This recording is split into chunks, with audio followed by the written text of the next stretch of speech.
plus grand niveau de l'orgueil. Et cet individu qui a ce genre de choses, qui a ce genre d'orgueil, les gens là mourent vite. Il y a certaines personnes, tu essaies de les parler, eux-mêmes veulent te parler aussi. Tu essaies de les corriger, eux-mêmes aussi veulent te faire savoir que, au fait, que c'est toi qu'il faut corriger. Il y a certaines personnes, tu n'arrives pas, c'est pas qu'ils n'écoutent pas ce que tu dis, mais ils n'arrivent pas à rester tranquille pour vous écouter bien. Tu parles, ils parlent. Maintenant, comment ils vont rester tranquilles pour vous écouter? Le péché que Élie a laissé que ses enfants a commis. Élie, quand on dit, c'est pas le prophète Élie qui a commandé le feu, hein? C'est le papa de Phinéi et Ophni. Est-ce que je me comprenais un peu? Deux garçons là qu'on a parlé qu'ils sont morts. Et leur papa attendait la nouvelle. Il a tombé mort aussi. Est-ce que tu me suis maintenant? C'est leur papa qui dit ici. Maintenant, il faut répéter verset 11 là. Vous allez voir l'orgueil spirituel. Répétez verset 11 là. Verset 11. Alors, l'Éternel dit à Samuel. Voici, je vais faire en Israël. Maintenant, écoutez bien. Quand tu parles de Samuel, c'est le fils de qui? Samuel, le gars Anne. Hein? C'est Anne qui l'a accouché, non? Tu sais comment Anne a trouvé cet enfant? Hein? Elle est venue sur l'autel, ou bien elle a prié, ou bien je vous rappelle qu'il y a un prophète qui est venu pour prier sur elle aussi sur le même autel. Est-ce que tu sais? C'est Élie là qu'on dit. Le prophète là ça. Tu comprends maintenant? Donc il est déjà le prophète bien avant qu'on a couché Samuel. Je vais ouvrir tes yeux dans quelque chose. Maintenant, donc, le prophète Élie, il est déjà sur le bureau prophétique. Pendant des années avant que Samuel est venu. Maintenant, quand Samuel est venu, quand la femme a accouché, elle a dit que quand Dieu, elle a dit à Dieu que Dieu, si tu me donnes un enfant, je vais vous ramener l'enfant là. Est-ce que tu sais? Maintenant, quand ça s'est passé comme ça, maintenant, la femme là a accouché. Anne a accouché. Quand elle a accouché, elle a pris l'enfant là, ramené aussi à l'Éternel. Que l'enfant là, depuis l'enfance de l'enfant là est avec le prophète Élie dans la maison de Dieu. L'enfant là est devenu comme un Lévi. Lévi c'est qui? Lévi c'est quelqu'un qui vit dans l'église. Il ne fait rien. C'est comme moi, je ne fais pas aucune business. Je suis juste un Lévi. Est-ce que tu me comprenez? Je suis exemplaire d'un Lévi. Je ne fais pas aucun travail sauf parole de l'Éternel que je prêche. Donc c'est comme ça aussi que Samuel, on lui a pris et donné. Depuis son enfance, reste là-bas. Est-ce que tu me comprenez un peu? Maintenant, il a commencé à grandir dans la tutelage d'Élie. Élie a commencé à lui enseigner certaines choses dans la Bible. Élie a commencé à lui montrer certains trucs dans la Bible. Comment écouter la voix de l'Éternel. Comment donner la prophétie. Comment prier pour les gens. Comment prêcher la parole de Dieu. Comment sortir des requêtes de prière. Il lui montre certaines choses qu'il faut lui montrer. Donc Samuel a commencé à grandir dans la paix et dans la spiritualité et en Christ. Un moment arrivé. Maintenant, quand il est arrivé, la Bible a dit qu'elle nid, Samuel dormait, elle a accouché au lit. Maintenant, une fois lui a appelé Samuel. Le gars l'est élevé, il pense que c'est son maître qui lui appelle. Il allait voir son maître Élie pour lui dire papa, est-ce que tu m'appelles? Il dit non, je ne t'appelle pas. Bien avant ça, il y a certaines choses que les enfants d'Élie, Ophni et Phinéi, ils font dans la maison de Dieu. Que Samuel va venir pour dire à Élie, Élie va lui renvoyer.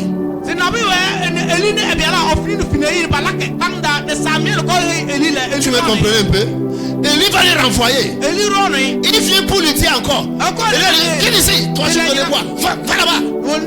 Et ça continue comme ça. Maintenant, cette nuit, Dieu lui a appelé pour la deuxième fois. Quand Dieu lui a appelé, il a couru aller chez son maître. Il lui dit, papa, tu m'as appelé. Il lui a dit non. Il dit ok, il voulait partir.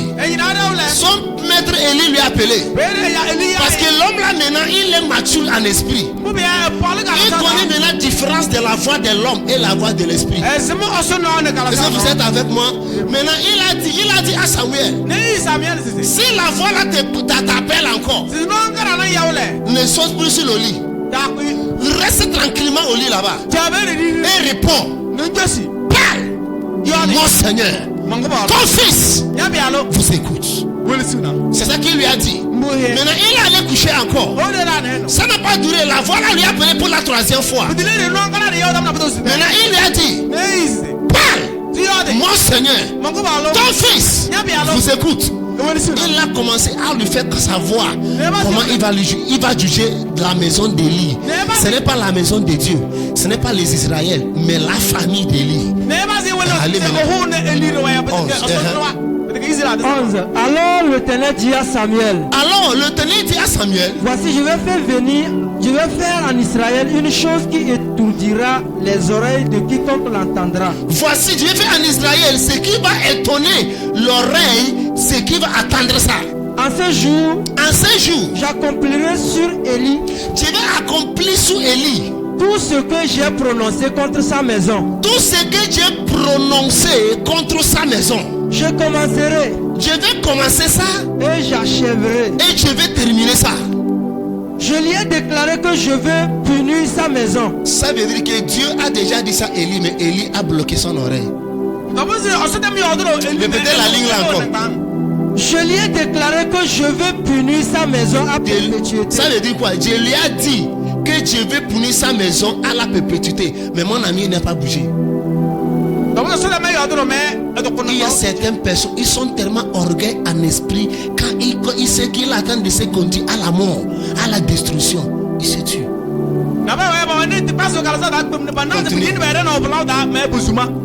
À cause du crime dont il a connaissance. À cause du crime que lui-même il sait. Et par lequel ses fils se sont rendus méprisables. Par la raison de ce que ses fils a fait, qui est impardonnable. Sans qu'il les ait réprimés. Mais il n'aurait pas reproché pour les dire de faire attention de ce qu'ils font. Ils se tuent. C'est pourquoi je jure à la maison d'Élie. Je t'assure. Imaginez quand Dieu a juré. Ça veut dire que ça s'est touché dans le cœur de Dieu. Tu vois, fais tout ce que tu vas faire, mais ne touche pas ce qui est consacré à Dieu. Fais tout ce que tu vas faire. Mais ce qu'on dit que ça là, c'est oint de Dieu. Ça là, c'est ce qui appartient à Dieu. Méfie-toi. Fais attention comment tu parles, comment tu agis envers ces choses. Continue. C'est pourquoi je jure à la maison d'Élie que jamais le crime de la maison d'Élie, les crimes qu'ils ont commis, la maison d'Élie a commis, ne sera expié, ne peut pas jamais être pardonné, ni par des sacrifices, échangé par un sacrifice, ni par des offrandes, ni par une offrande. Ça veut dire que quelqu'un a commis un péché. Dieu a dit ça là.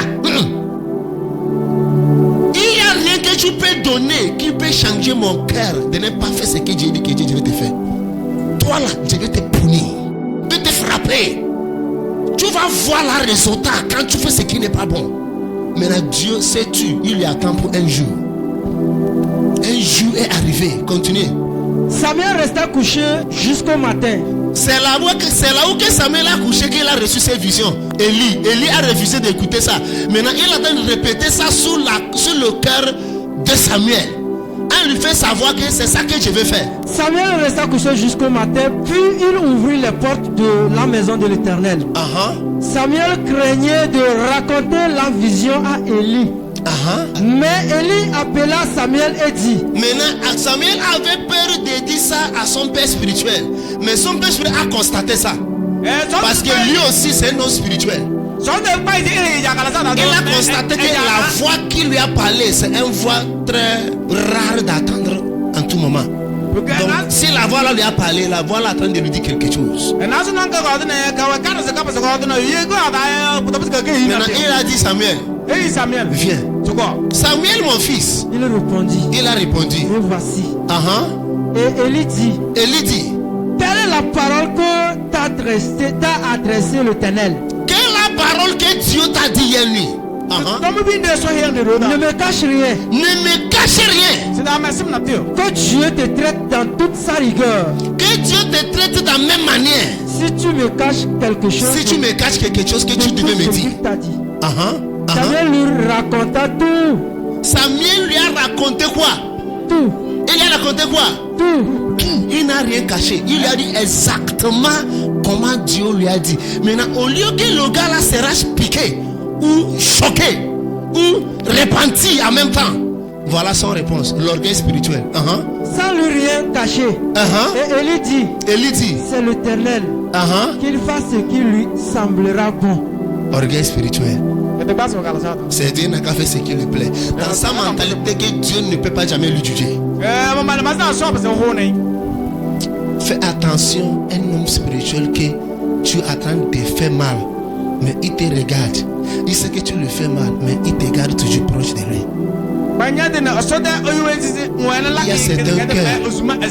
Il y a certains cœurs que c'est pas facile à briser, à blesser. Tu les blesses, mais ils pardonnent vite. Mais le jour qu'ils vont réagir, ça va aller mal dans ta vie.